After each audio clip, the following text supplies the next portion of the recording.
Bardia Rezaei. Am I saying that correctly? Rezaei, you got it, man. Love it. The Stop Drinking Coach is on the Zaddy Zone today. I can't wait to talk to you, mate. Could you just introduce yourself? Tell us a little bit about you. Yeah, Luke, I appreciate you having me on, man. My name is Bardia Rezaei. I'm the Stop Drinking Coach. I started the Stop Drinking Coach about a year ago. And yeah, man, it's kind of a crazy story, but I'll be 32 here in a couple days. Grew up in Southern California, moved out to Austin, Texas about a little over 2 years ago, and had a real crazy relationship with alcohol, which we can certainly dig into. But alcohol really goes all the way back to my childhood, my family, and then my own deep relationship with it, ultimately leading me to, drinking 4 to 6 bottles of wine a day during the pandemic, hitting a rock bottom, and then really stepping into a new chapter, getting into coaching, and then building the Stop Drinking Coach brand over the last year. And it's been quite the journey. Yeah. Let's start at your lowest. 4 to 6. How many bottles of 4 to 6 glasses of wine a day during the pandemic? Bottles. Yeah, 20 to 25 glasses a day. So, wow, that's a job. That's a full-time job. Oh, dude, it was. Yeah, it was wow. a full-time job. Tell me about what was going on with you personally when that was happening. I mean, it was a rough spot to be in, man. That's like a suicidal amount of alcohol, right? That'll kill some people. Like if you're a 100-pound girl, like you're going to get alcohol poisoning from that, So, yeah, man, I was a 14-year binge drinker. So I started drinking in high school, kind of like everybody else. And the very first time I picked up alcohol, I was the type who couldn't just have one. A switch would flip in my brain, and I kept drinking until I either got sick or really drunk. And was pretty much trapped in that cycle for 15 years, reliving the same week of my life over and over again. On the outside, you really wouldn't have known. I was like a high-functioning alcoholic, right? I was entrepreneurial. I was in really good shape physically. I was athletic. But inside, it was absolutely robbing and destroying my soul. Half of me, half of my personality was really oriented around personal growth and mindset and success and fulfilling my potential. The other half was just absolutely fiending and obsessed for the dopamine high, the dopamine rush that I would get from drinking alcohol every weekend. And so, pandemic hits, the world is in disarray, you stop going into the office, you're working from home, and slowly but surely, I started drinking every single day. Before it was 2 to 3 days a week, sometimes 4, but it was mostly a weekend thing.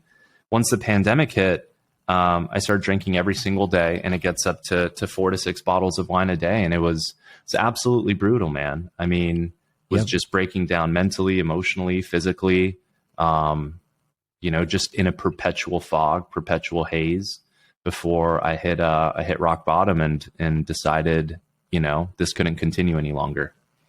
Yeah. I mean, I think a lot of people listening today will be listening from wherever they're at. And chances are where they're at is maybe they drink once every couple of weeks and they get hammered.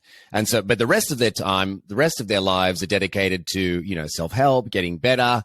And then like once every 2 weeks or once a weekend, like once a week, they get hammered, right? Right. And, it's 6 drinks plus. And that's certainly where I'm at or have been for most of my adult life has been, and I've been thinking a lot about this lately. Ever since I've left high school, I get drunk once a week up until I became a father. Every weekend I would get drunk. Around Friday, I'd get the itch. I'd be like, I got to get out there and get drunk. Mm-hmm. And sometimes multiple times a weekend, mostly just once. And I'm wondering if I've ever really known myself, because I have been, and it's not been like that lately because I'm now a father of 2, which has really opened my mind up to sobriety because I don't enjoy waking up hungover anymore. I really want to be sober as much as I can. So I go through long stints of not having any drinks at all. And I realize do I know who I am? If I've been drinking every weekend, AKA ingesting a poison that alters my personality, alters my brain, that it would take a long time to rebuild that brain. Do I know myself? It's a powerful question, man. And I think when we all kind of get to that point where we finally slow down or reflect on a relationship with alcohol, I think that's a question that we all have to ask ourselves.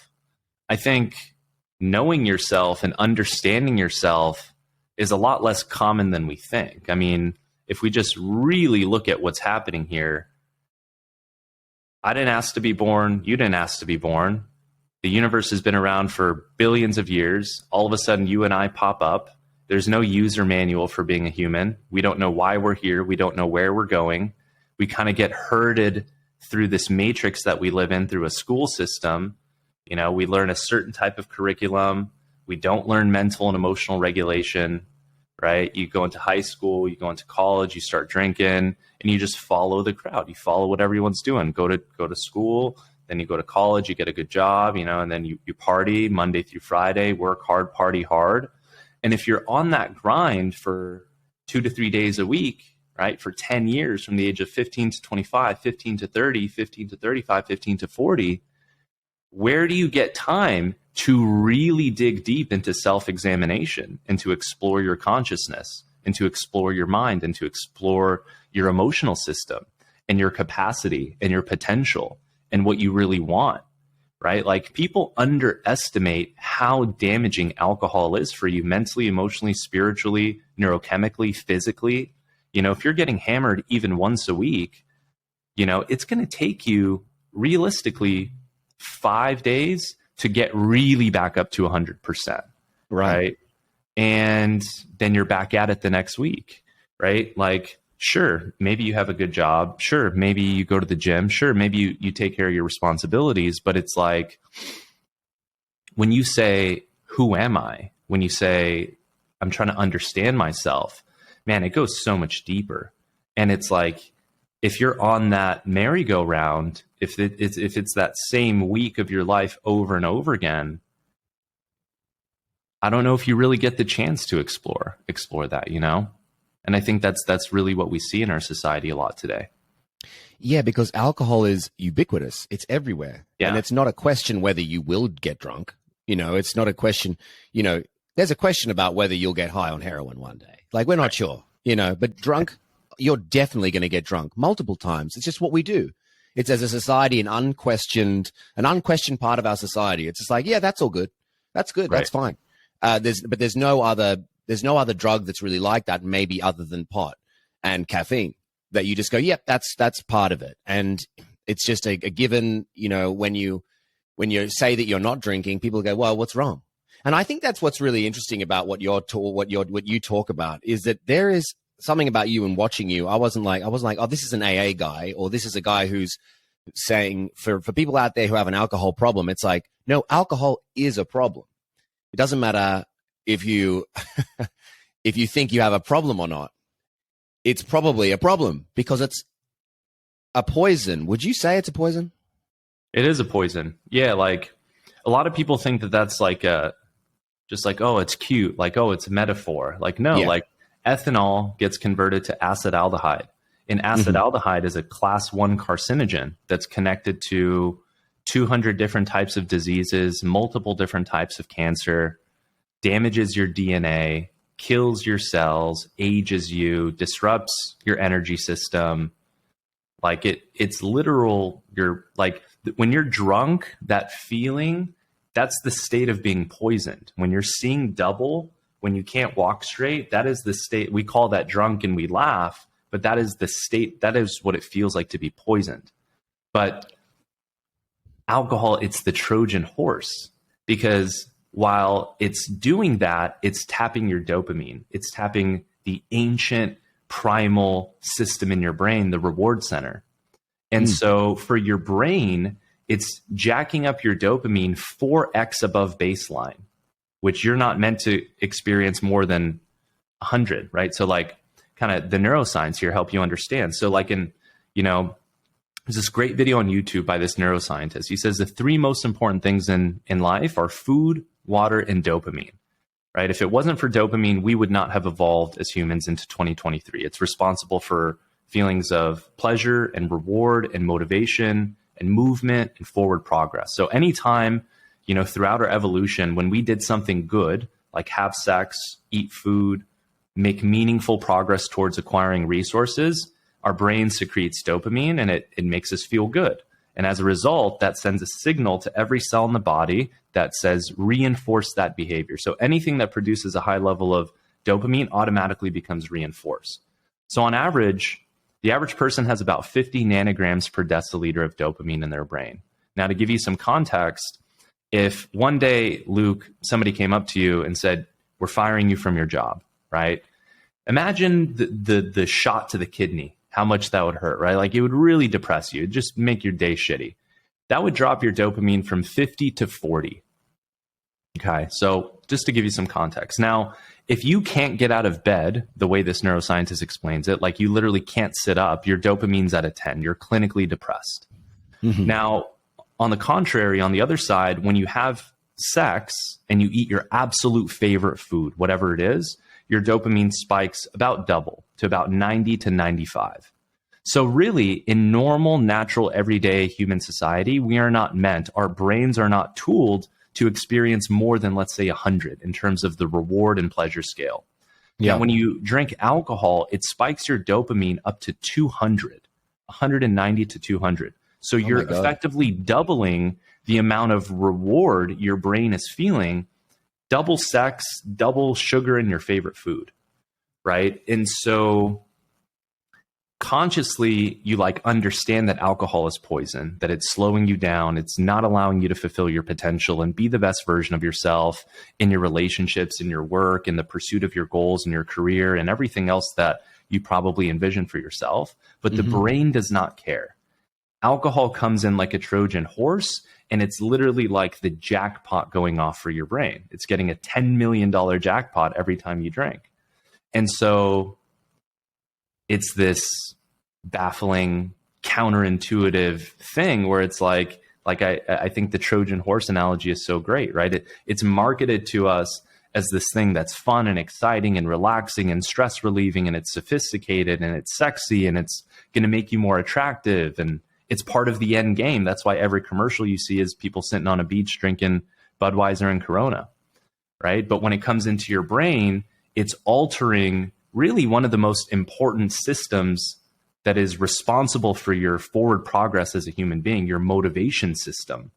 Mm-hmm. And that is why you see with people who develop alcohol use disorder, become alcoholics, they start to prioritize the alcohol over everything else.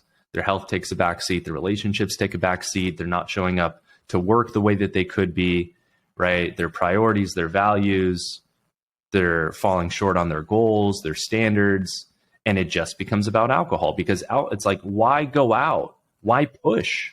Why become a better version of yourself? Why try to get a better job? Why try to move up in society? Why try to climb the ladder? Why try to overcome your fears and anxieties and pains and express and become more when you can just go pay $5 at a store and just tap the jackpot like a button, right? And so what I'd really love to know is, like, over time, so people might be listening to this going, oh, okay, well, if it gives you a dopamine smack, then that's cool. But what's wrong with that? It's like, so what does it do to you over time? Does it deplete your dopamine? Exactly. Yeah. So that's the question, right? So the brain is always trying to maintain a level balance, right? Homeostasis. So there's a saying, there's no free lunch in nature, right? For every action, there's an equal and opposite reaction. So when let's say your dopamine's sitting at a 50, you drink alcohol, you take it up to 200 for a few hours and you're having whatever time of your life you think. Before it comes back down to 50, now it's going to tip to the equal and opposite direction. And so the next day you feel like absolute shit because now you're in a dopamine deficit state. You're in a GABA deficit state, right? All of your neurotransmitters are imbalanced and in a deficient state. And so now let's say you're minus 50 or whatever the numbers are, right? I'm not exactly sure what that looks like, but now you're in a deficient state. Right? That's why the next day you feel unmotivated, you're canceling plans, you just want to sit around and watch Netflix, you want to order food, right? Now, before it returns back up to 50, it's actually not going to return back up to 50 with repeated exposure, right? So now it's going to come back and your brain thinks, hey, well, I'm getting this substance outside of the system and it's jacking up the dopamine. So we don't need to produce as much dopamine anymore because now we're getting it, plugged in through alcohol. So over time, your natural dopamine levels start to lower. You go from, let's say, 50 to 49 to 48. And after 10 years of drinking multiple days per week, right, now your dopamine's just sitting at a 40, right? Wow. Life is always kind of just feeling hard and like dull and not that exciting unless it involves alcohol. Right now you're thinking about alcohol more. Hey, is there going to be alcohol at the party? Oh, we're going out this weekend. Are they serving alcohol? Yeah. Right. Like everything starts to become about the alcohol because it's like, dude, we're just these organic pieces of matter that happens to have consciousness, but this whole system is driven by neurochemistry. So at any point, how you feel about yourself, your mood, your energy, your motivation, it's all based on this balance of neurochemistry in your brain. And alcohol just wreaks absolute havoc on it, lowering it until what is alcoholism? What is alcoholism? Alcoholism is the dependency of alcohol based on this dopamine feeding cycle. Right? Your dopamine is now so low, and the only thing that motivates you to get it back up for you to feel normal again and to feel a sense of presence and connection is alcohol. And it's just the cycle that keeps people trapped. Yeah, and I don't think that that's very uncommon. In fact, I think like I've felt that before, where you think, when's my next fun time? Like, when's the next good time coming? And so you think like the weekend is the bit. Like it's like Friday night. That's what I got to aim for. Like my entire week is aimed at Friday night or Saturday night. My entire week is like almost based on this substance. It's like that substance is going to make me feel good, and I'm going to make sure that I'm prepared for it. I'm going to I'm going to look great. I'm going to work out for it. I'm going to work hard so that I can enjoy that more. And your week is actually based around that. And it must be weird when you take that away, because you're kind of taking away the target of so many people's lives. I mean, and I know that I've felt it. No judgment here, because I've been that person, and I still get like that one sometimes. So what happens when you take away the target? It's a good question, man. Everybody reacts differently. I mean, a lot of people experience some stress, some anxiety, maybe low bouts of depression. They lose a sense of purpose, right? Like dopamine is tied to purpose. Right. So when we make that forward progress and dopamine gets secreted, that's sending a positive signal to the mind and to the body and to your behaviors and to your brain and to your cells to say, hey, this is important. That's why you're feeling good. Let's repeat this. This is how we evolve. Right. And so when you take that away for people, they're like, it leaves a void for a lot of people. Right. It's like, okay, well, what am I supposed to do with my time? How do I spend the weekends? And so this is why I say, like, man, quitting drinking has nothing to do with alcohol. It's the process of returning home to yourself and finally beginning to work through all of the things that you were ignoring, being on the merry-go-round, just getting fucked up every weekend, right? Like, why are you here on earth? What are your gifts? What are your talents? What do you want to do? How do you want to impact people? How do you want to serve people? What's your potential? What's all the pain from your childhood, from your upbringing, from your relationship with your family and parents that you haven't processed, that's dysregulating you mentally and emotionally, causing you to become overly triggered all the time, or causing you to be distrusting of people, or keeping your heart closed, or affecting your self-confidence or self-worth, right? Like when you remove the alcohol, it finally clears space for you to begin addressing your humanity. Why are we here, man? We're not just here to just be born and to be herded through a system and then to just get a job you're not that stoked about and then to just get fucked up every weekend for 40, 50 years and then retire. Like, dude, there's more to the story. There's more to the picture. And that's scary, right? Like, it's scary. You can almost see that in people's entire lives, adult lives, are aimed at alcohol. Like they've set that up as the target. That's the dopamine hit that they're looking for. Right. And that they live their entire lives looking for that dopamine hit that depresses them. They're aiming at something that doesn't do them any good, that takes them away from their feelings, that numbs them, that makes them feel good, even though like it's not from a good thing. Like you can see how dopamine works in nature. It's like having sex drives your dopamine up, and that's a good thing. We need to be having sex. Number one, it's amazing for us. Number two, like, we need to procreate. That's a necessary thing. Getting food, for instance, like getting money that acquires food, getting money that pays for the roof over your head. Like, all of those things are like dopamine hit, because they're good for you and they're necessary. Whereas when your dopamine is based around this poison, it's like, what are you doing? You're on a merry-go-round. Totally.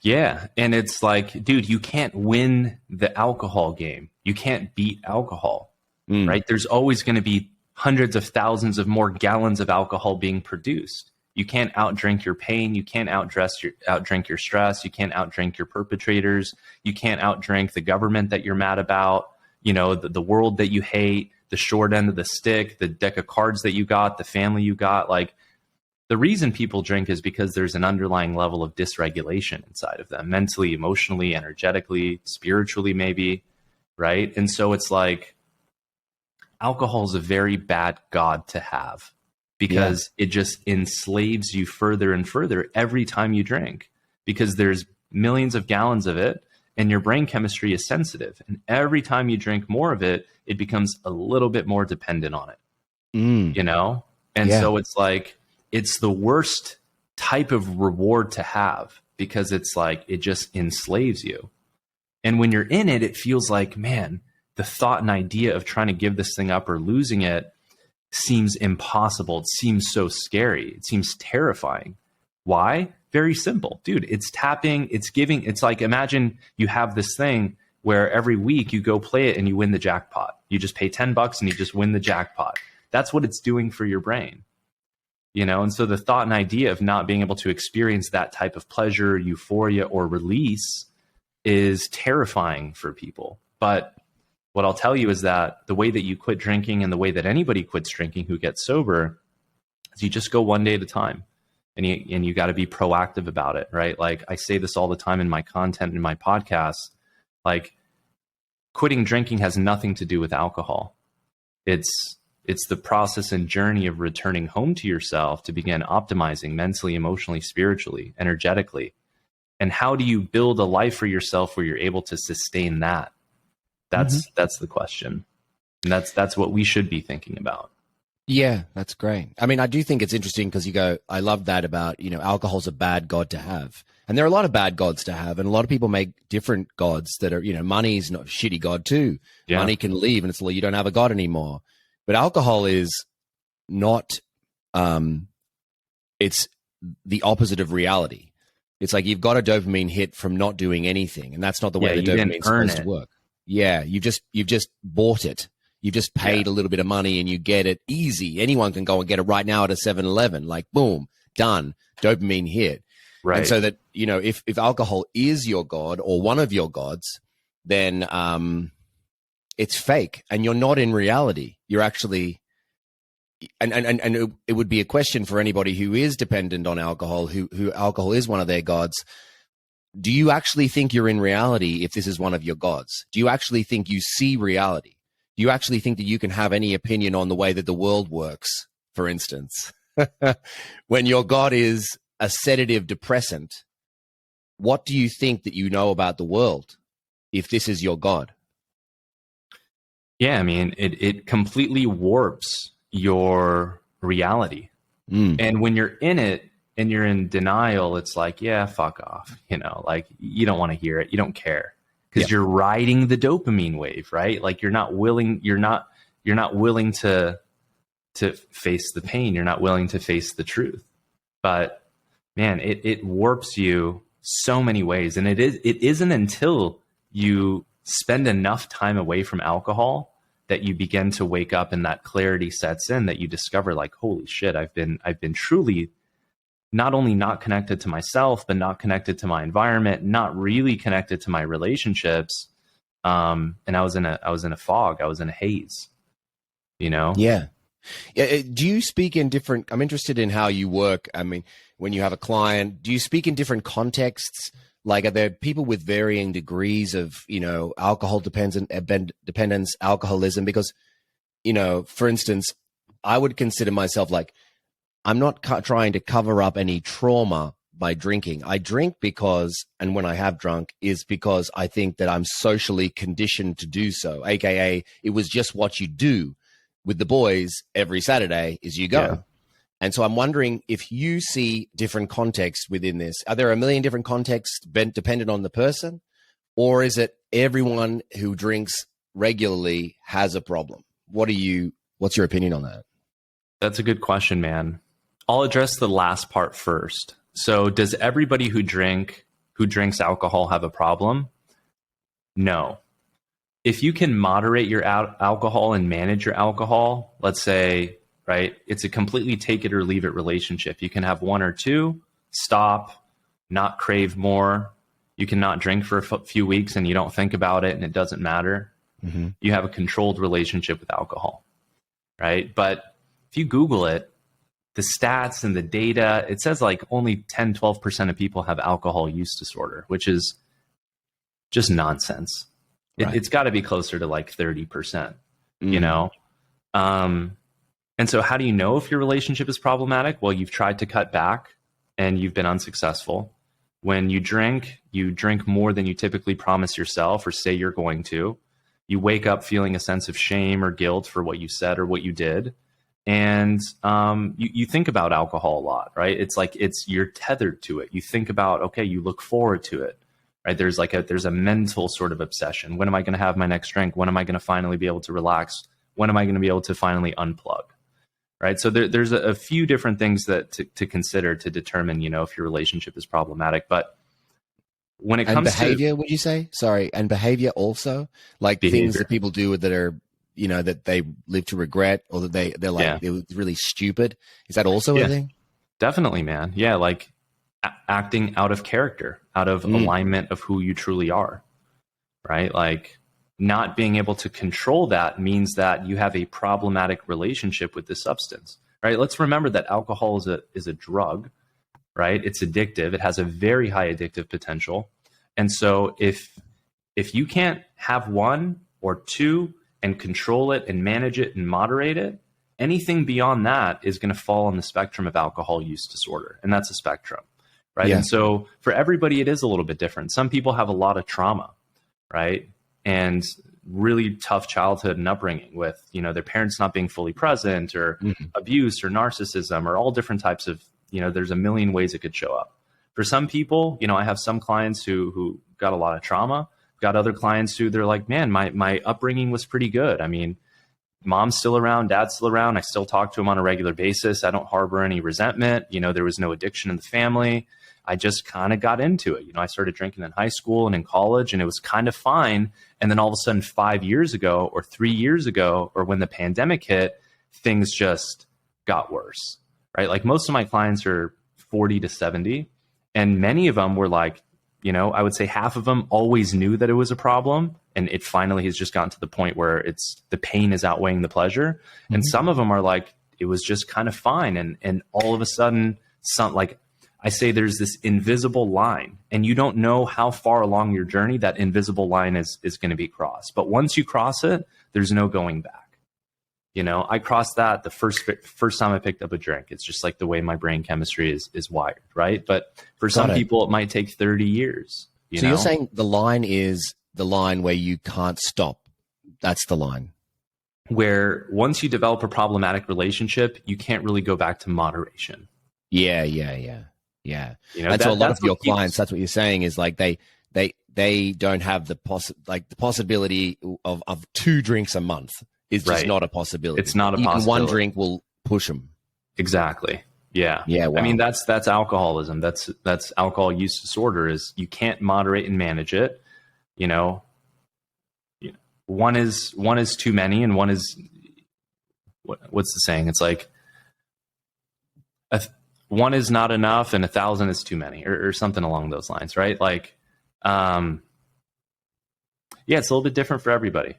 It's a little bit different for everybody and it shows up a little bit different. But the thing that you just ultimately have to realize is like, if this thing has become problematic in your life, you have to be willing to look at the pain because it's ultimately the pain that's going to drive you to stop. If there is no pain, if there is no consequences, if there is no hangover, if there is no damage to our entire system, people would just keep tapping the button, right? Just like rats, they kill themselves when they give them the cocaine water. They just keep tapping it until they overdose. In a way, alcohol is the same, right? If there wasn't that pain, if there wasn't those downstream consequences, you would just keep tapping the dopamine because it's reward, reward, reward. That's what the brain seeks. That's what the brain thinks is helpful towards its evolution.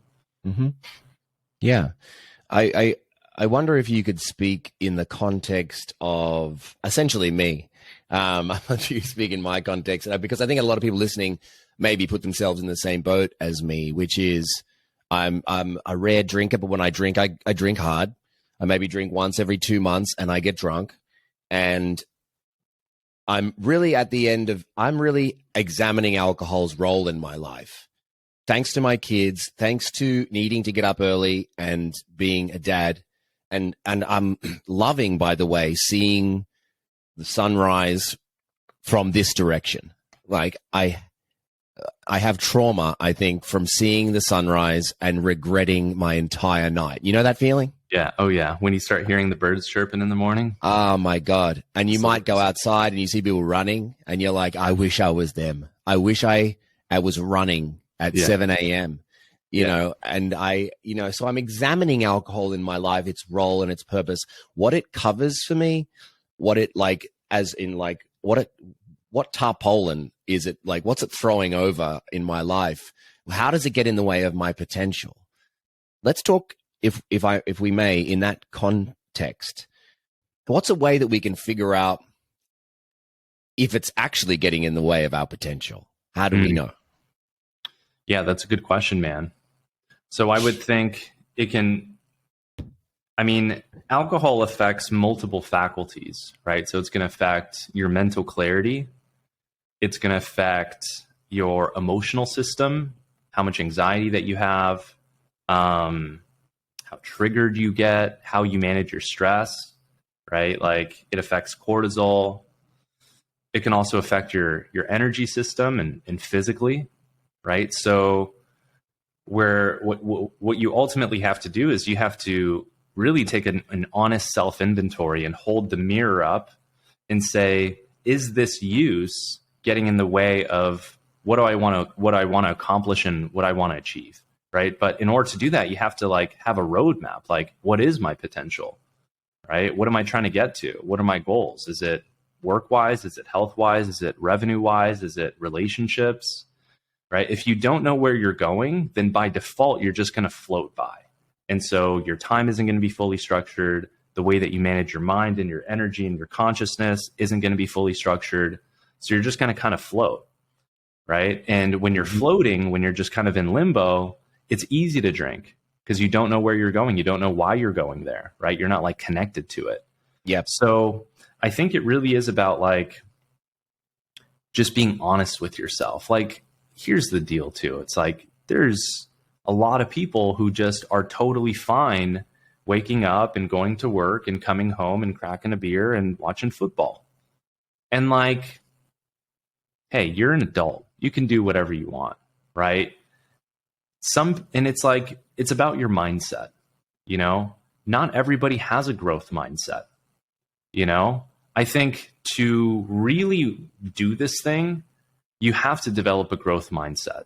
If you have a fixed mindset because of all the trauma and the pain and the limited map of reality that you have because you haven't read books and gotten into personal growth and all these different types of things and looked at the potentials and possibilities of life, and you're happy with that, like, hey, who am I to judge, right? It's your life. This is your incarnation. You get to live it out how you want.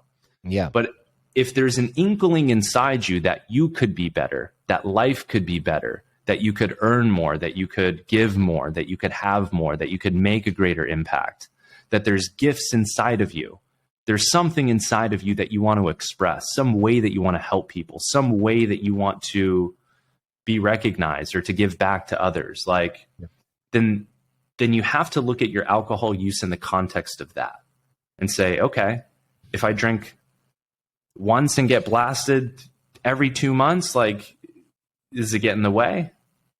Maybe. Yeah. I don't know. Everybody moves at different speeds. Everybody has different goals. But like the most important thing is self-honesty. Yes. I'm quite I think I'm quite a self-aware person. I grew up in a very Christian household. And the great thing about Christianity and religiousness, I think, as far as self-awareness is you're told that you're sinful and you have to be aware of how sinful you are.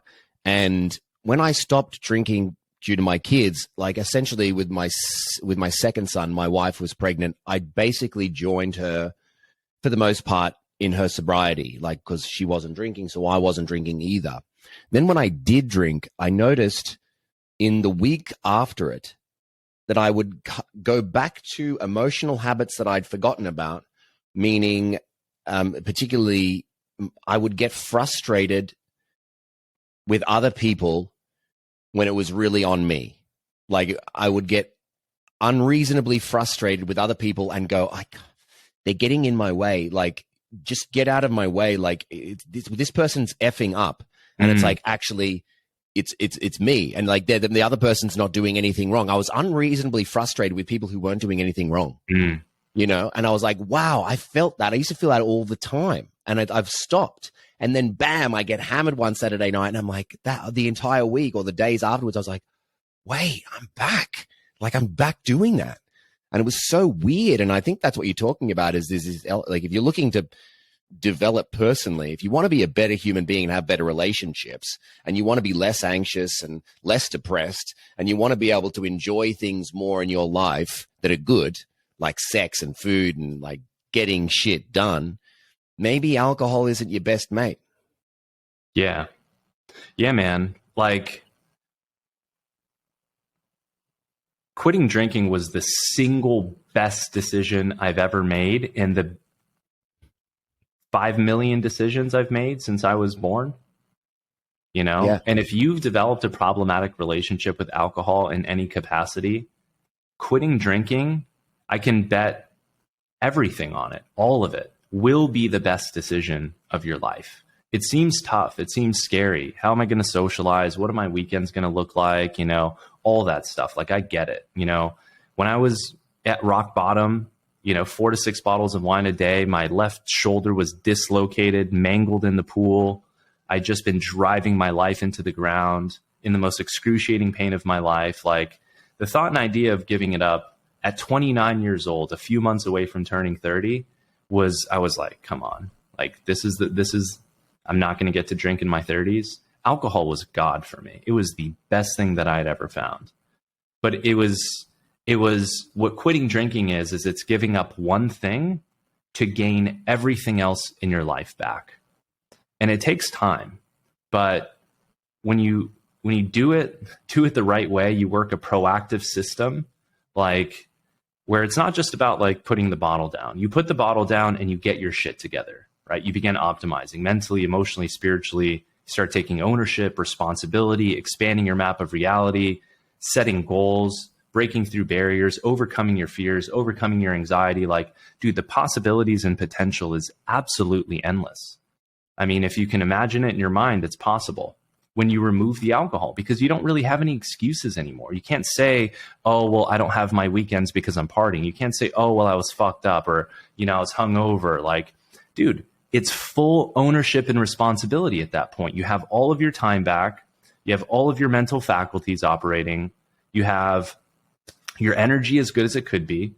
At that point, it's like, man, removing the alcohol just really shines the light on you, because it's like, how are you living? What are you eating? What time are you waking up? How are you managing your time? Are you going to the gym? Are you following through on the things that you said you would?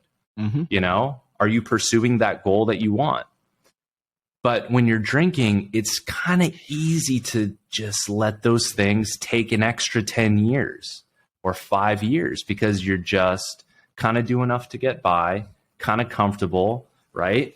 And then you're just tapping your dopamine without really earning it. And it's like, yeah, sure, you work. It's like, man, well, I drink to de-stress after a long day work. Well, welcome to being an adult. Like, this is just what you do. You work. And you don't get a reward for just doing what you have to do to survive. Yeah. Right? Like, that's a whole nother rabbit hole we can go through, right? It's like, yeah, we have a lot of children or emotionally immature individuals living in adult bodies. And like, removing the alcohol, man, it's really a process of waking up and growing up. You know, how long are we going to keep the party going? Yeah. Is a question for you. What about like with you personally, how quickly could you go from 4 to 6 bottles of wine to 0 drinks per week? Like how quickly did you achieve I went this? cold turkey, man. I wouldn't recommend that to everybody. I didn't really even think about DTs or like dangerous withdrawal symptoms. I mean, I dislocated my shoulder. I don't think we really went into that story, but like I was in the most excruciating pain of my life. I ran through everything. I realized that the only thing that was ever holding me back in my life was alcohol. I had this vision of who I could be, this potential that I was always connected to. And I knew that the only thing that was stopping me from getting there was alcohol. Like when I wasn't drinking, I was a stud. I was on top of my game. I did my, I was good. And so, yeah, man, I just went cold turkey. And the first few weeks were rough and brutal, and I sleep sucked, and I was anxious, and all the things, man. It's like when you've been drinking and drugging for 15 years, it's like that's the price that you have to pay. The withdrawal is your body screaming at you, So I went cold turkey. I don't recommend everybody does. I mean, if you're concerned with the volume that you're drinking, if you're drinking a really high level, talk to your doctor, and typically, maybe they'll have you taper down, typically 10% a day over like a 10-day period. Or if you're really drinking a lot, you maybe need medical, support and assisted detox. But yeah, it's a little bit different for everybody. Yeah. And then socially, how did you go? Because that's the one thing that I really think about. Like it would be a hole in my social life. I feel like whenever I've thought about going to a thing and not drinking, I've always imagined that it would be like the central topic of conversation, and not and maybe because I brought it up too, not because anyone asked me and makes a thing out of it. It'd probably be me going, yeah, I'm not drinking. Yeah, I'm not drinking right now. And I don't really want it to be the centerpiece of my social life either. So how did you do it? So for me, man, like I just went monk mode. And this is the mindset that I recommend everybody who quits drinking, who really has a problematic relationship with alcohol, to consider. Like, listen, from 12 to 25, 12 to 30, you look at a human's value system and its hierarchy, and fun and socializing is at the top. But when you quit drinking, you adapt and you're forced to reevaluate your values. And so over time, naturally, socializing and constantly going out, like it doesn't become as important, right? Like it doesn't mean that you don't do that, but like I would say the first 90 days minimum, like just go all in on you, forget the bar scene, if you want to meet up with friends, go for a hike, go out to dinner together, go watch a movie, go hit a workout. But like, as far as like, I would say be of the mindset where you're going to go all in on you. Like quitting drinking is a major life choice. It is a major fork in the road. If there's a book written about you, the chapter of you quitting drinking is the climax. There's going to be a massive shift in your life when you finally do it. So consider that like, quitting drinking, and again, it depends on if it's a bad habit or if you have alcohol use disorder, alcoholism. But if you're on that side of the ballpark, like consider the first year of your life just going inward. Figure out who you are, figure out what you want to do, start reading books, start listening to podcasts, start watching videos, hire a coach, get involved in a community of like-minded people. Like there's so many things that we need to do when we quit drinking if we want to make this thing sustainable, as far as evolving our mindset, our emotional system, learning new ways to cope with stress, learning how to manage our mind, learning how to, regulate our emotions, right? Setting goals. You've got all this time back now. So it's like, dude, let's start pursuing those goals. Instead of wasting the weekends like we were drinking, let's start a side hustle. Let's start acquiring new skills. Let's start, kind of a long-winded answer for how do you handle the social thing? Dude, I think you just be honest. Like there's all types of things that you can say to people, but I think if you just lead with honesty, hey, alcohol just really wasn't sitting well for me. It was kind of getting in the way of my health and the goals that I have. And I've just kind of reevaluated, and I'm just not drinking right now. And I would appreciate it if you stop bugging me about it and trying to like push me into it. Like I've thought long and hard about this, and you trying to have me take a shot or have a beer isn't going to change my mind. So let's hang, let's do our thing. You can go ahead and enjoy. Don't worry about me, but I'm just not drinking right now. Yeah. And then what about having like, do you go to parties now and not drink and you have a good time? Yeah, man. I mean, it's like, again, this goes back to the conditioning. We're conditioned to think that every party or social gathering is an excuse to drink. Mm-hmm. And maybe it is, but really a party and a social gathering is probably a celebration for something. And it's an opportunity to network and meet new people and to have good quality conversations and to maybe introduce, bring on a new friend or meet somebody.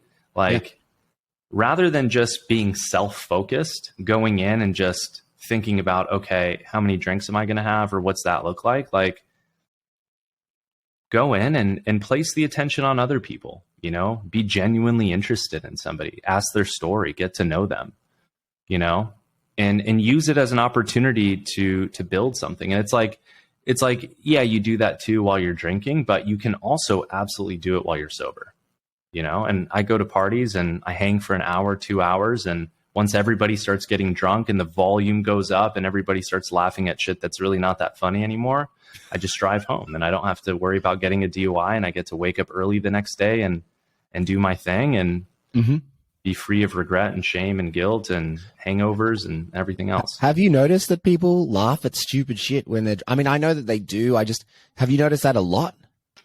I mean, it happens. Yeah.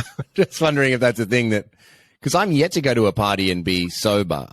So I'm wondering if when you do start doing that, you realize like how stupid people are.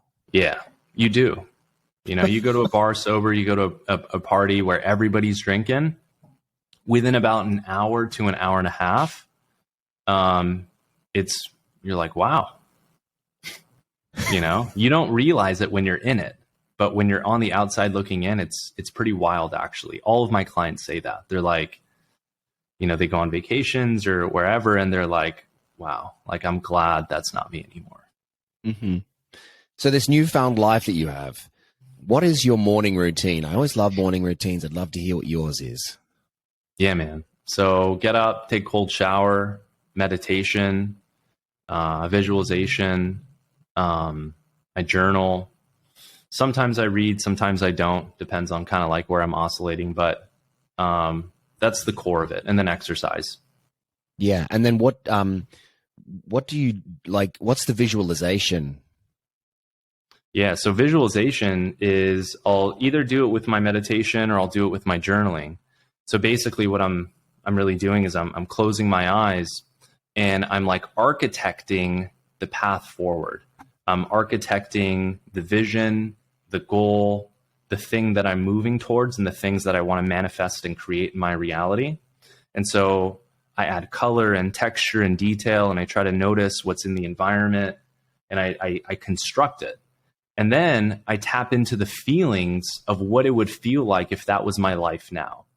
So how much more freedom would I have? How much more connection? How much more love? How much more appreciation? How much more happiness or joy or whatever? So I architect it, and then I pull the energy that resonates with that, and I pull it into my body, and I feel it in my body, and I allow myself to bask in those feelings and to become familiar with what it feels like to be just living in a state of joy and connection and love and abundance. And I try to maintain those feelings in my body, because when you dig into the world of manifestation and law of attraction, all these things, it's the field, it's your energy system, which is what attracts the things that you want for yourself in your life. So, there's a great book by Neville Goddard, one of like the OGs in like the personal development space from the 50s and 60s. It's called The Wealth Mindset. And he says the real key is architecting and visualizing, being super clear, crystal clear on what it is that you want. Mm-hmm. Then once you have that, then feel those feelings in your body. And he says, maintain those feelings as long as you can. But people struggle because their outside world, their circumstances haven't caught up. But he says, if you can maintain those feelings despite all odds, despite everything else outside of you not conforming to that, eventually, once those feelings become the new baseline, your normal natural state, that's when all the shifts begin to occur, because we think and we act from the state that we're in, our physiology. So that's really the key. Yeah, it's interesting because that's the law of attraction, is kind of feeling the feelings that you want to feel from the thing that you want to get, which is so interesting to me, because that's actually what you want anyway, is just that feeling. You know? So it's like you're trying to kind of push your body into feeling this way, which is just the feeling of getting what you want to get, which is the fulfillment and the success, which is all you want anyway, you know? So it's kind of funny because my idea of success has changed and shifted over the years. I used to wait for I'm an actor, so I used to wait for phone calls to tell me whether I was successful or not. And then I've considered, and then, you know, so there's a writer's strike right now. So nothing is happening, or there's about to be a writer's strike. Nothing is happening in the acting world. So therefore, I'm not a success.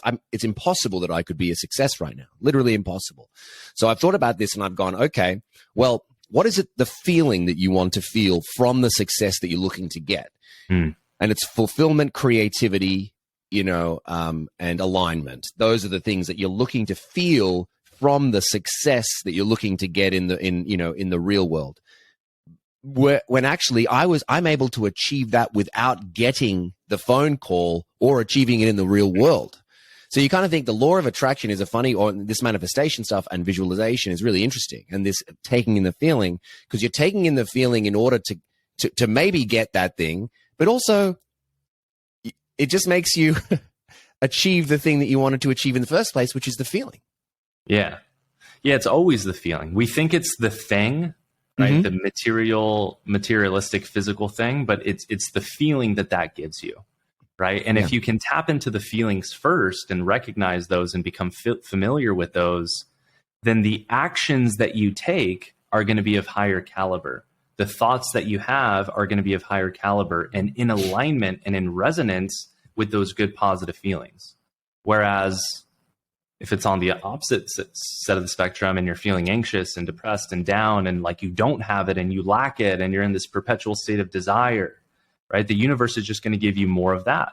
And your actions and your thoughts and your behaviors are going to be reflective of that energy, that anxiety, that depression, that perpetual state of desire of not having it. Yeah. Right? So reality really is a mirror. Consciousness is a mirror. The world that you see out there, the world that you think exists outside of the confines of your five sensory data apparatus, your eyes, what you see, hear, smell, taste, touch, it's an illusion. It is a projection of what you see or what is inside of you. That's why 1,000 people can watch the same movie and have 1,000 different interpretations of it, right? The world out there is objective. It's meaningless. It's neutral. It takes a subjective witness, a conscious observer with all the data it's taken in from the time it was born and all the information it's taken in to architect a perception, a meaning. And that's what this game is, man. Overcoming an addiction, leveling up, becoming the best version of yourself, healing, growing, fulfilling your potential. It's this journey of returning deeply home to yourself to begin really learning how to manage this profoundly incredible supercomputer that we inhabit, that allows us to interface with this dimension, that allows us to create, to take something that is abstract, that exists within the mind, which is undefinable. You can't see consciousness. You can't locate it in a brain. And then you can manifest it. You can create it. You can architect it through the energy of your voice, through your hands, right? Being able to learn how to develop a sense of agency and sovereignty over the system, I feel like is why we're really here. And alcohol is a distraction to that. Yeah, Bardia, thanks so much for coming on the Zaddy Zone. Would you just tell us how we can keep in contact with you, follow you, get in touch with you? Yeah, I appreciate you having me on, Luke. So You can visit my website, www.thestopdrinkingcoach.com, to learn more, about me and the program. Definitely check out my podcast if you struggle with alcohol, or if you like some of what we talked about today. I go deep in my podcast. I've got, I think, 20 episodes on there. The Stop Drinking Coach, it's available on Spotify and Apple. My main platform was TikTok. So I've got 250,000 followers on TikTok. I've got over 200 videos there going really deep into all this stuff. So you can definitely check out my TikTok. And then if you want to connect with me, maybe on a more personal level, follow me on Instagram at the Stop Drinking Coach on Instagram, at Stop Drinking Coach on TikTok. So Instagram has TikTok is just at Stop Drinking Coach. But if you just Google, Stop Drinking Coach, I should pop up everywhere. Beautiful, mate. Thanks so much. Yeah, appreciate you, Luke. Thank you for having me on. Love it.